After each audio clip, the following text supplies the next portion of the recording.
All righty, good afternoon, everybody.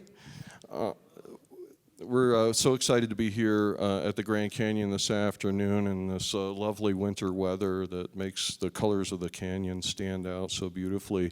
Hopefully you've all had a chance to get around and see this wonderful winter wonderland that we have before us. I'm here to speak to you today, I'm Rob Spindler, about the 100 Years of Grand Digital Archive project, which is a collaborative digital online library that was put together by Arizona State University Libraries, the NAU Cline Library, Northern Arizona University, and the Grand Canyon National Park. And the quick hit take home on this is all you have to do to get to what you're going to see today is Google 100 Years of Grand. And that will get you access to more than 700 archival materials, photographs, correspondence, and ephemera detailing the history of the Grand Canyon from 1890 to 1940. So what we're going to do in the beginning is talk a bit about the process of putting a project like this together and the challenges that we face in that. And then we're going to show you some gems from all of the collections, the ASU, NAU, and Grand Canyon National Park collections. And hopefully you'll enjoy that. So ultimately, I want to turn it over to my colleague Ed Oetting to talk a little bit about the origin of the project, which is a little bit different than you might have suspected. Thank you, Rob. It is great to be here. It's a real thrill. Yes, Rob and I are very old. I'm older than he is. We have been at ASU a very long time. I'll just tell a very brief story that did not involve Rob, and this was when I was in my 30s, which was 30 years ago. A colleague and I were standing in our reading room, and a student was bringing through another tour group of students. And he comes into our reading room, and he says, "This is where the Arizona collection is, and this is where they keep the old relics." And he pointed right at me. So I guess I've always looked this old.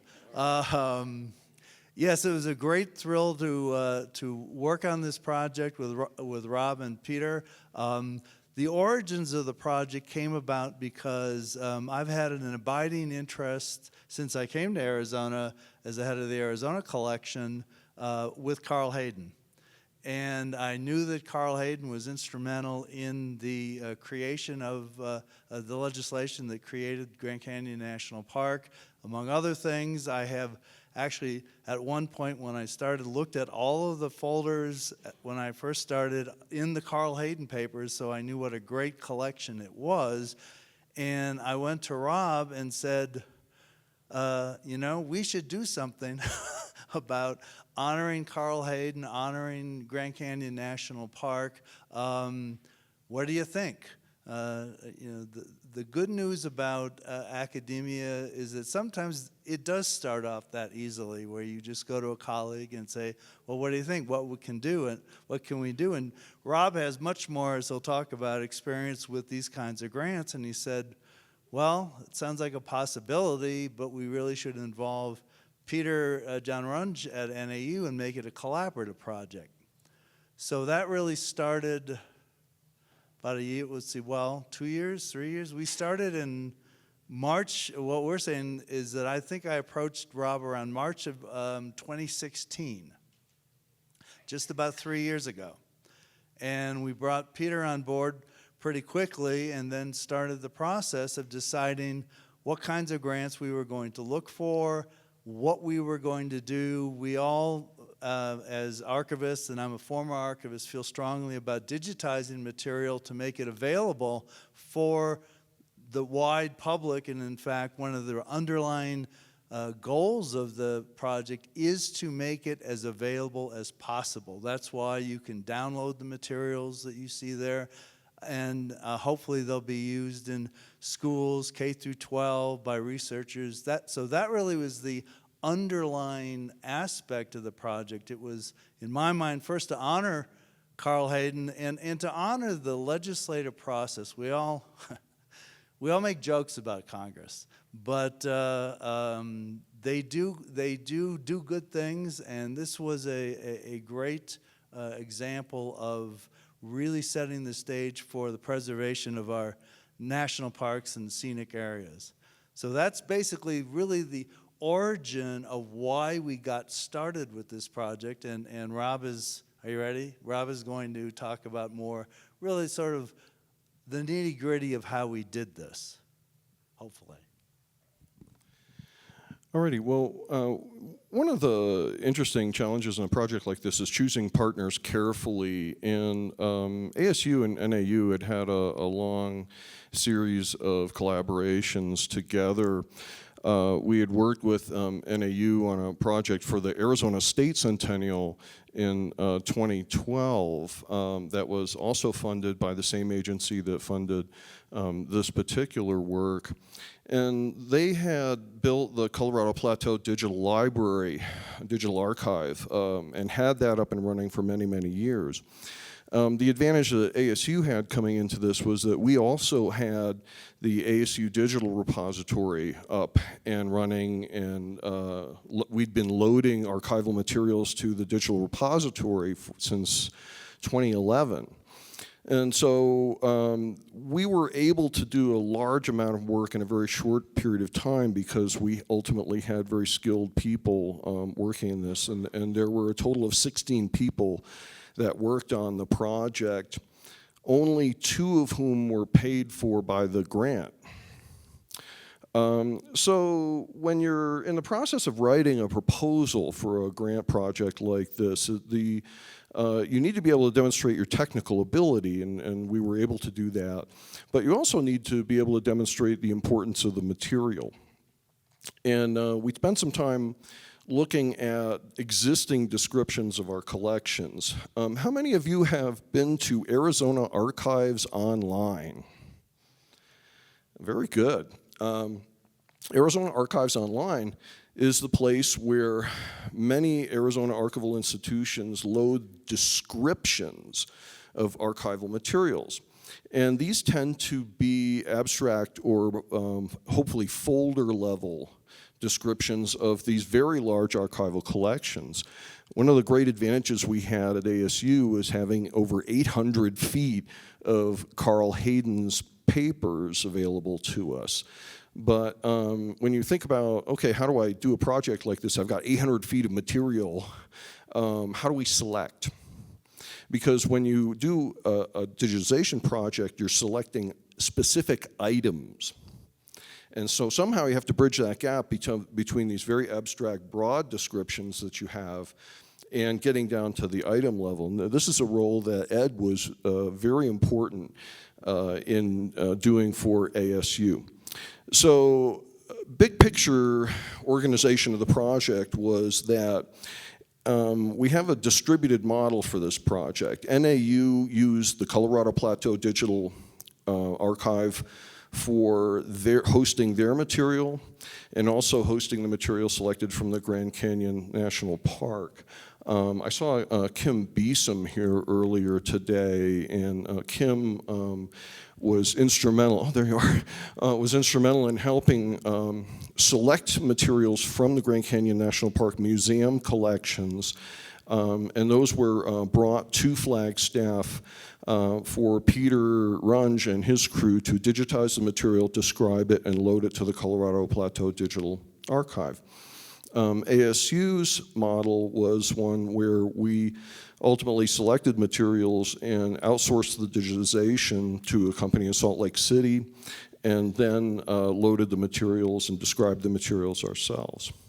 But I want to hand it over to Ed to talk a little bit about existing descriptions and finding our way through these masses of material to select. Thank you, Rob. I did all of the selection for the ASU collections, and it was a great project for me with a background in archives and history as well as librarianship. And I spent hours and days in our repository looking for material. One of the interesting things is that when I started, and I think any project like this, and all of you as researchers, the first things you find, you say, oh yeah, let's include that because it mentions Carl Hayden or mentions the Grand Canyon. But then as you go along, you realize, oh, I really didn't need that, but we'll keep it in anyway. And it was a real revelation to me of both the richness of the Carl Hayden papers as well as other collections that we used. So we were really looking for all formats of material. We were looking for correspondence, we were looking for photographs, we were looking for ephemera. And from the ASU standpoint, the main collections we used were Carl Hayden papers, and for photographs, one of the great collections we used were the Henry Peabody photographs. I'm sure all of you know Henry Peabody and are aware of it. You may not be aware that we were not aware that in the 1932, was it 30? Was he revisited the canyon and took a series of 400 some images, 400 or 500 images of the canyon. Some we think were what they could be called rephotography of some of his other publications going back to the Glimpses, which I think was 1906. I'm not one of those librarians or archivists that knows the exact date, so I apologize. Yes, but that was a great collection. There was a great collection in Hayden. But what took the most of my time was literally going through the correspondence files of, at that point, Congressman Hayden. Hayden, and I will be talking tomorrow about and probably boring everybody about the legislative creation of the Grand Canyon. Hayden was as we probably all know, the only representative. Arizona at statehood had 2 senators, Henry Fountain Ashurst and Marcus Aurelius Smith, and Carl Trumbull Hayden of Tempe. And Hayden was responsible for the legislation in the House. And so, and as all of you that are longtime Arizonans know, Hayden was probably responsible for almost everything that happened in Arizona up until about the night till he retired in 1968. Well, that's a great picture, isn't it? This was one of the ones that we found, and again, it's such a great thrill to go through correspondence and photographs and find images like this. Another collection that we had, I'm not sure we have an image from, was a man named Forrest Doucette, who actually was a state legislator and a reporter for the Arizona Republic that did a tour of the canyon at one point, and so we were able to find photographs from there. We also used a lot of ephemera, basically printed material, whether it was brochures. Arizona Collection has a very strong, what we call ephemeral collection of brochures relating to Arizona and the Southwest. And again, I went through all the boxes.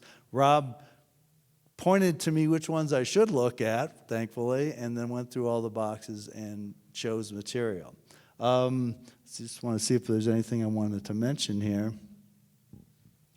Oh, some of the interesting things that came up that I wasn't aware of is, for example, there was a whole series of correspondence with Hayden and the Park Service and from Grand Canyon dealing with storing dynamite at the canyon, which, again, you would think, yes, that's probably a good thing to be writing about and to be worried about, particularly seeing that they're now storing uranium. I guess is better than, I guess, this is sort of a linear progression from dynamite to uranium.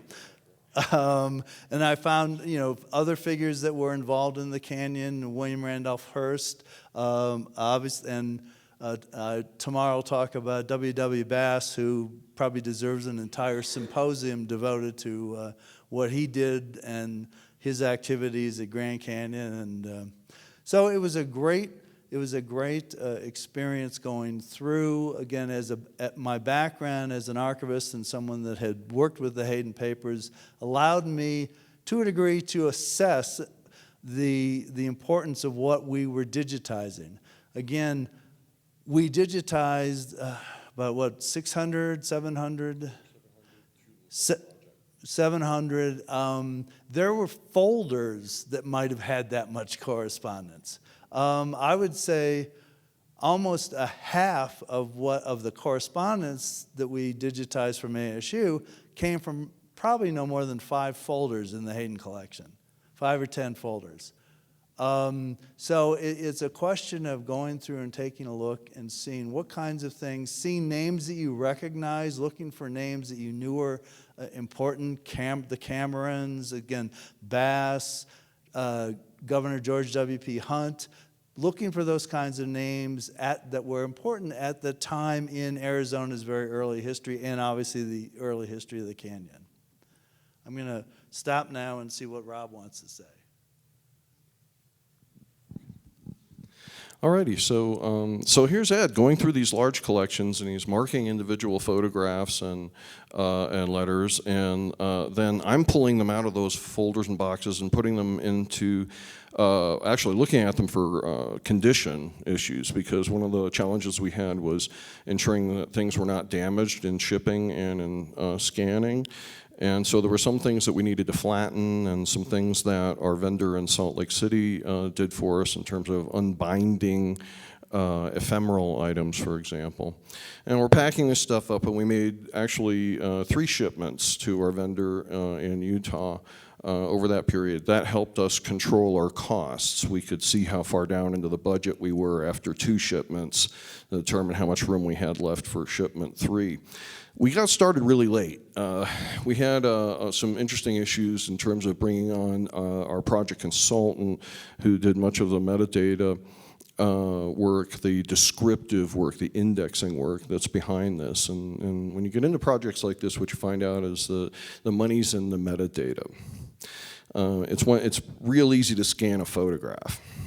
And you can put that on a website or something, but having the captioning, having the provenance, applying subject headings to each item, and then the copyright. And copyright is actually an essential part of this project. I personally evaluated the rights status of over 400 individual items in this project. So when you go to the ASU Digital Repository portion, you'll see that there are some things that are set up where there's a small link that says download, and you'll see some other things where there's a small other things where the download has a little no sign.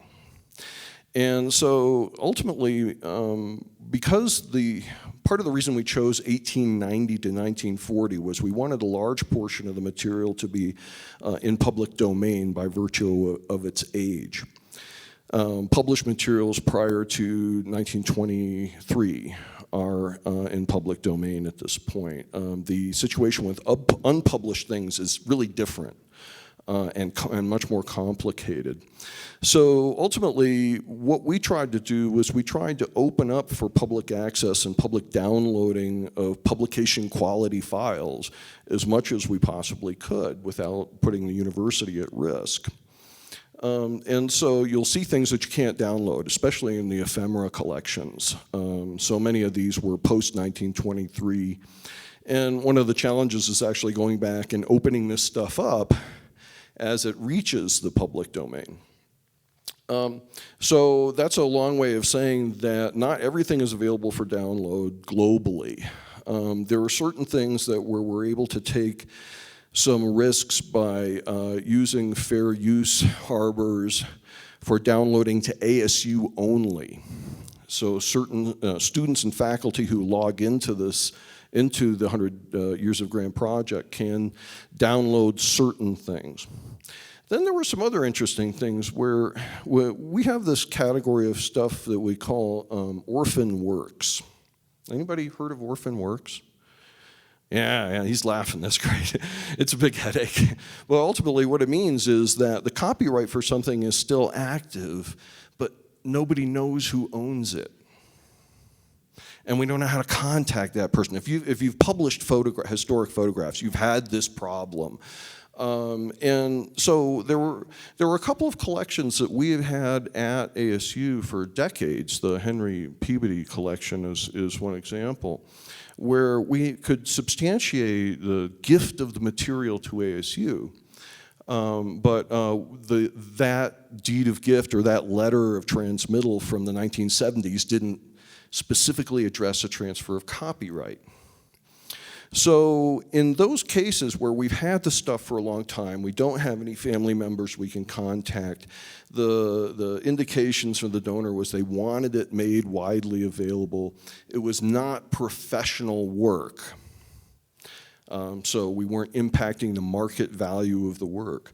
In those cases, we allowed downloading, even though we don't own the rights. And so you'll see some examples of that, of things that are newer than 1923, but we took some risks. The Henry G. Peabody materials are like that. Another one was the, let's see if I can get this to go back quickly.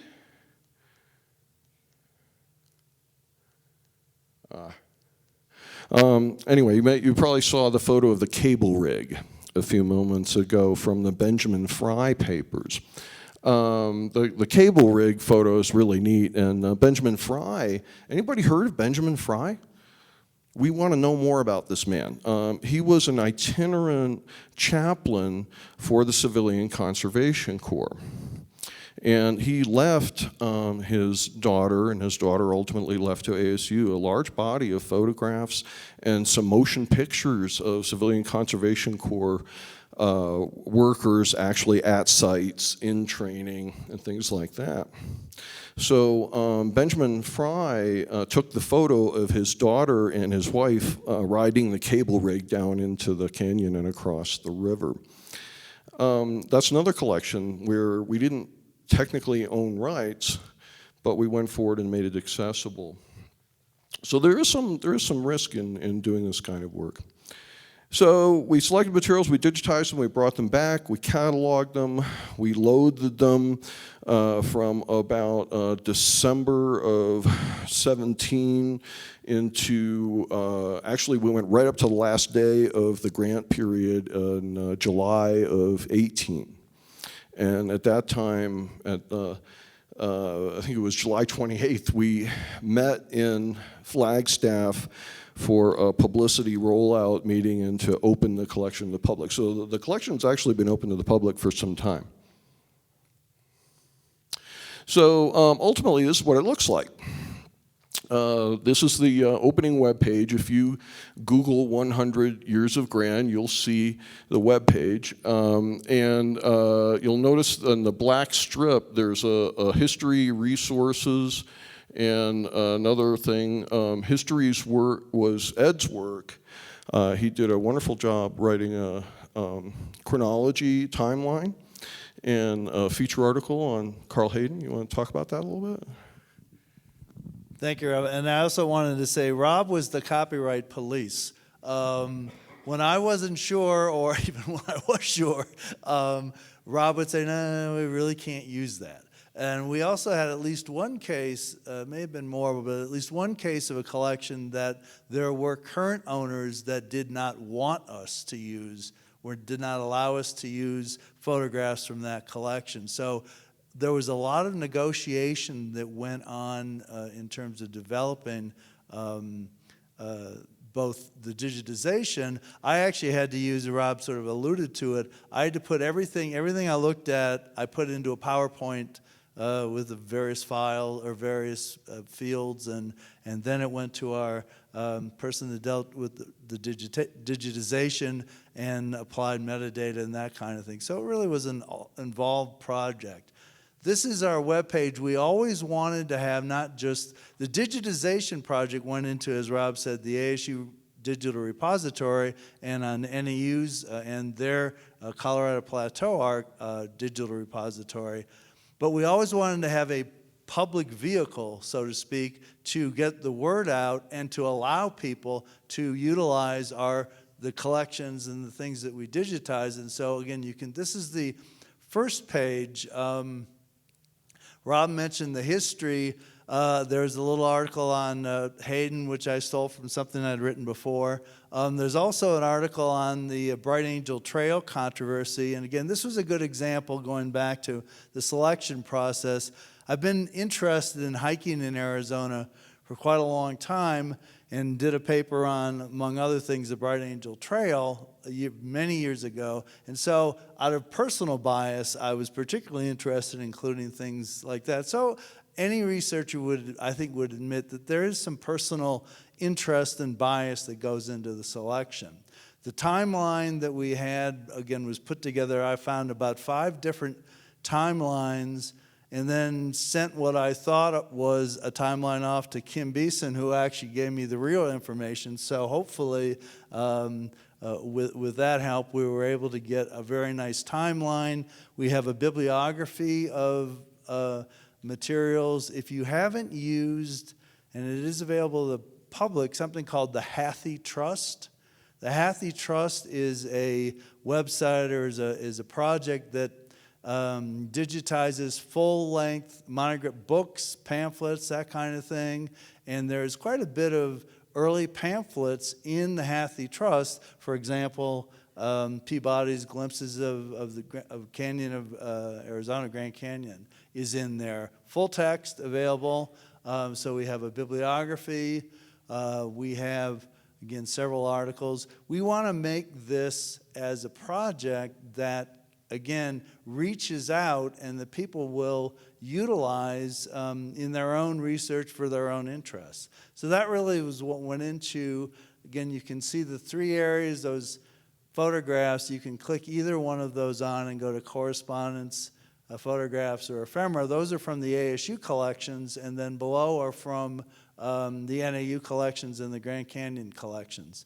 So we have a fully functioning website, 100 Years of Grand, as Rob keeps saying, that we hope everyone will take a look at. We brought swag that we'll have to, I think some people have seen in the 2 tables, so please do take, so we don't have to take it back with us. I'm going to turn it back over to Rob. All right, well, probably about 2 weeks before we submitted the grant, we suddenly realized that we had a brilliant geospatial librarian at ASU named Matthew Toro. And Matt and I had been talking about different kinds of applications. And one of the very cool things that Matt is able to do is to make what's called an ESRI story map. And so this is actually the lead page to the story map, which is linked off the same main web page. Anybody heard of a story map before? Yeah, we got a couple of nods, yeah. So what's cool about these, oh, no. Okay, I think we got to reset. Try this way. I know, I pressed the bottom one accidentally, so I need a reset, I think. Shoot.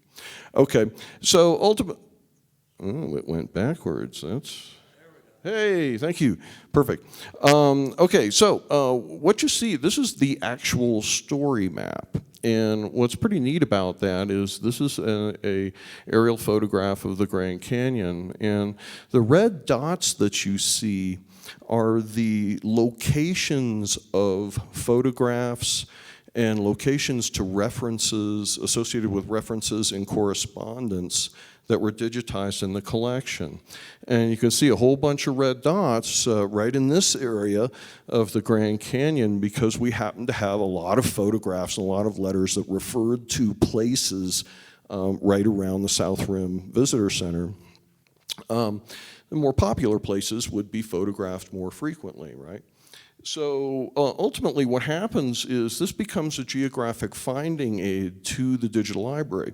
You can click on any one of these red dots and a box will pop up that will show you a thumbnail image of the letter or the photograph that has been indexed for that location. And then you can click on a link there that will take you directly into the digital repository where you can see the publication quality version and all the descriptive, more detailed descriptive information about that photograph or that letter. So this is actually a visual and geographic way of finding stuff in the archives. But what do you have to do to make this work? Is you have to geo-reference you have to get coordinates for the location of every photograph or every document that you want to plot on this map. And that was a big portion of the very late stages of the project in July 2018, was looking up place names and trying to establish coordinates for all of these materials. So we weren't able actually to do all of them. I think there's something like 250 items that have been geo-referenced in this way. So another thing we did in the course of the project was starting in January 2018, we did weekly Facebook posts for the 100 Years of Grand project, and there were some surprising outcomes of that. You'll recognize on the left the photo of the Great Navajo Bridge, which got an enormous number of hits. It's too bad that's not legible, but it was over 60,000 hits on that particular photograph, which really surprised us. The bridge itself is technically outside the park, but it's something that so many people remembered driving to the North Rim. You have to cross the bridge if you're coming from the south. And of course, they now have closed the historic bridge and made it into a pedestrian park. You can actually walk across the river. It's really neat. Most of you have probably been there.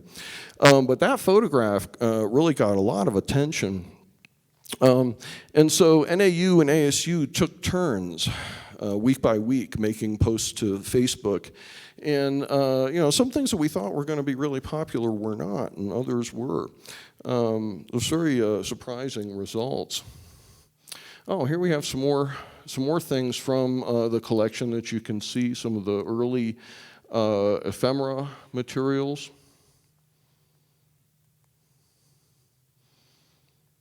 Sketchbooks, fabulous.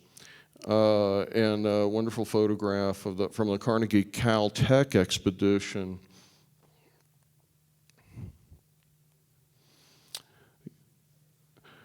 And here a couple of great photographs from the Grand Canyon National Park collections.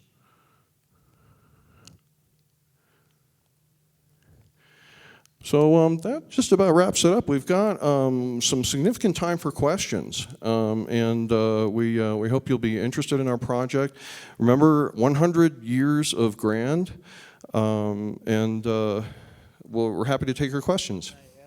Oh, Ed's got a comment. I just wanted to add one of the things that very recently came in. I was contacted actually 2 days ago, 3 days ago, from a reporter from the Guardian newspaper, Guardian US, and they're looking to do a story on the 100th anniversary of the Grand Canyon. So that hopefully will be out. I think she wants it to be run on February 26th. And so that will be another thing that has come out of this project, and so we're very, very thrilled with that. And yes, and the other thing, and we mentioned Matt Toro, who's going to be speaking here on Saturday, I believe, on mapping the Grand Canyon. He's put together I think, international conference that will be next week, a 2-day conference on mapping the Grand Canyon, the cartographic and historical aspects of mapping the canyon. And I think Rob told me that there are over 400, is that what you said? 400 registrants for that conference. So that actually did come out of our whole project. Both Rob and I initially, just putting our heads together, said, gee, it'd be nice to have a map component, and that's how we got Matt involved, who is an absolute dynamo of activity, and we were really thrilled to have him involved. Sorry, I saw a hand somewhere. Oh. Just as a matter of record, how do you spell Hathy from Hathy Trust? I'm sorry? How do you spell Hathy of Hathy Trust? Yes, Hathi. Thank you. It's a great collection. It's they have digitized pre-1922, 24 books from libraries literally around the world. Great collection. Not the world's easiest to use, but it's got a lot of good stuff. Your copyright, in your copyright verification, did you ever run across instances where you had found prior digitization that someone else claimed the copyright to? I can't say that we found that in this project. I have encountered that in other work that I do. And ultimately, when they claim the rights to that version that they have digitized and loaded, that doesn't necessarily mean they're claiming the rights to the original photograph. And that's really one of the challenges with this work, is who took the photograph? And were they employed by someone? And that's the first question we ask, and it's a very difficult question to answer in many archival collections, because when you look at Carl Hayden, everybody sent him stuff. It might have been their trip to the Grand Canyon, it might have been a company with a promotional brochure. And so Hayden didn't necessarily record exactly who made that photograph. It might be found in the letter that came with it. But that's the kind of detailed research behind rights management that is a big challenge for this work. This just reminded me of something I found in the Hayden collection that did not involve the Grand Canyon. Most people do not know that the publication Arizona Highways did not actually start in the year that Arizona Highways claims that it started. It started, and the reason we know this is that when I went through the Hayden papers initially, I found a newsletter titled Arizona Highways, published by the Department of Transportation, and I think it was 1922. It was 3 or 4 years prior to, I think 26 is when they claim they started. And as Rob said, that was there because the highway department sent it to Representative Hayden, and he stuck it in a folder, and we ended up with about 4 or 5, not a complete run, but several issues of that newsletter, Arizona Highways, prior to the actual glossy publication, Arizona Highways. I think they're actually claiming that they started Arizona Highways in 1929. Okay. And the reason I say that is there's a presentation in May at the Western Spirit Museum, the Museum of the American West, or the whatever it's called in Scottsdale, Old Town. That's going to talk about their 90-year anniversary. So, we're not challenging. It's 25. I'm not challenging them. I'm just going to tell you that there was a newsletter. Yeah, but it's weird because I just put it on my. Kathy and I are going, So okay, interesting. I'll have some questions for them. Yes. Thanks.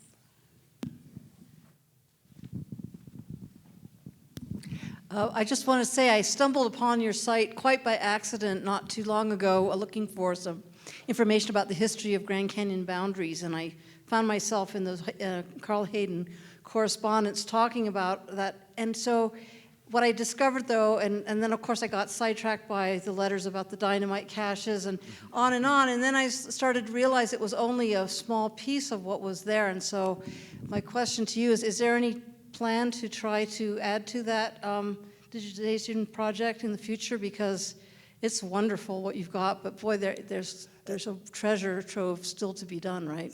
And before I hand it over to Rob, as I alluded to, again, what I chose and put in the collection is a small minority of what was in the Hayden papers. And as Rob said, the total collection is 800, 900 linear feet. And so to digitize it, again, would be a huge project, but again, in my opinion, one that would have great impact, because again, Carl Hayden was one of the seminal, most powerful figures in the 20th century. That probably the most unknown powerful figure in the 20th century.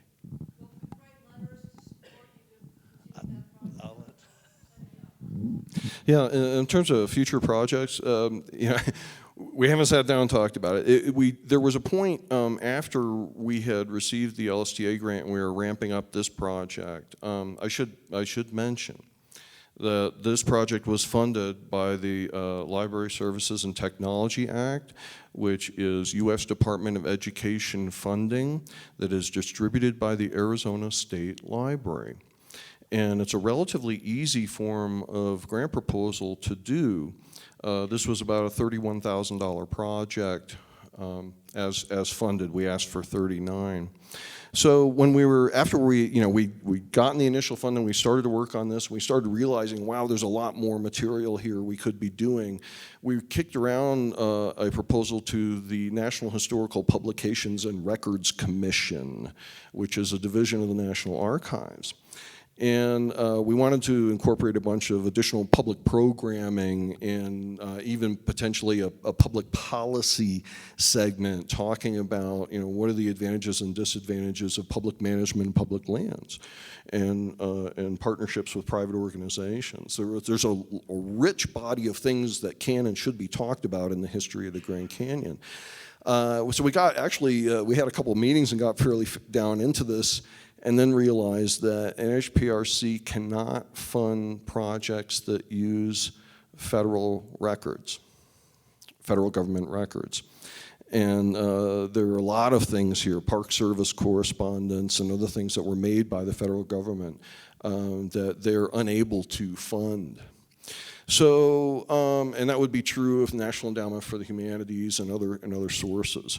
So I think ultimately right now we're kind of getting our breath after this, and I was intrigued by the Grand Canyon Historical Society's interest in doing more. We know there were many partners we could have selected to advance this work. The State Archives has material, U of A has material. So I think the answer to that is stay tuned. We have to find a funding source that can do this. And then you're off on this great adventure of what do you have, how much of it do you own the rights to or can you take the risk for, and can you find partners that can actually pull off this much digitization in a very short period of time. And I would be remiss, I forgot one thing that I wanted to mention. One of the things, and it wasn't in the Hayden papers, that we actually, ASU has the scripts for Howard Pyle's radio broadcast, Easter sunrise broadcast from this site, the Chapel of the Ages, from the Grand Canyon, starting in, and we did digitize, I think, the third one, which was on, I think, NBC, 38, 39. It started in the 30s, and it was one of the activities that really got Governor Howard Pyle to be well known within the state of Arizona and helped at some point get him elected to governor in the 50s, in 1952, along with Barry Goldwater in the great Republican sweep, along with the election of President Eisenhower. So that was, so all of those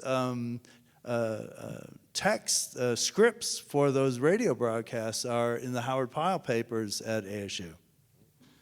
In fact, we also digitized the radio broadcast, NBC radio broadcast of one of the Shrine of the Ages Easter sunrise services. That's also available online to anyone in the ASU Digital Repository. So we've been given the high sign. There is one more question. I think I can do it really quickly. You mentioned Benjamin Fry. Is that the Joseph Benjamin Fry, who was a missionary to the Hopi, Mennonite missionary from 1904, 1924? Possible. I don't know. This man lived later. It could be. It could be. I don't recall that from the biography we have online. If you Google his name, you should find a finding aid for the Benjamin Fry papers online that has a biographical statement. Yes, he was.